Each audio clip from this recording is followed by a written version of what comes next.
Because of the fascinating way her mind works, Sarah Ruhl has become one of my favorite playwrights. But I've had trouble with her Eurydice. The first time I saw it, it just seemed too strange to make sense. I was, of course, familiar with the story of Orpheus and Eurydice, a favorite of artists in all media for millennia. But Ruhl has reversed the story. Hers is about Eurydice more than about Orpheus, and she adds some surreal elements of her own to the traditional ones, including 3 stones that form a kind of Greek chorus, and a lord of the underworld who arrives on a tricycle and acts almost infantile. Brittany Henry, who played him in the recent production at the Clayton Community Theater, also played the nasty, interesting man in the upper world, who somehow tempts Eurydice to her death after her wedding. At her wedding, as she processes into it, she keeps repeating, "Weddings are for fathers and daughters." But her father has died, so she walks alone, wishing for her father. And when she dies and goes to the underworld, she finds her father, and they make a home together.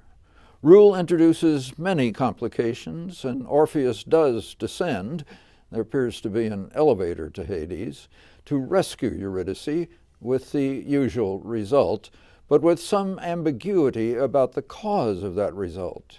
Mary Tomlinson was a lovely and charming Eurydice, a bit studied in her playing occasionally, and her Orpheus, Will Spaeth, could have given her more to respond to and a little more projection of his lines sometimes. Jeff Lovell was a warm and loving father, telling stories to remind Eurydice of their life together. Jack Jansen was the big stone, Amy Bossy was the little stone, and Anne Egenreither was the loud stone. They give warnings and advice as they wander about. They must be rolling stones.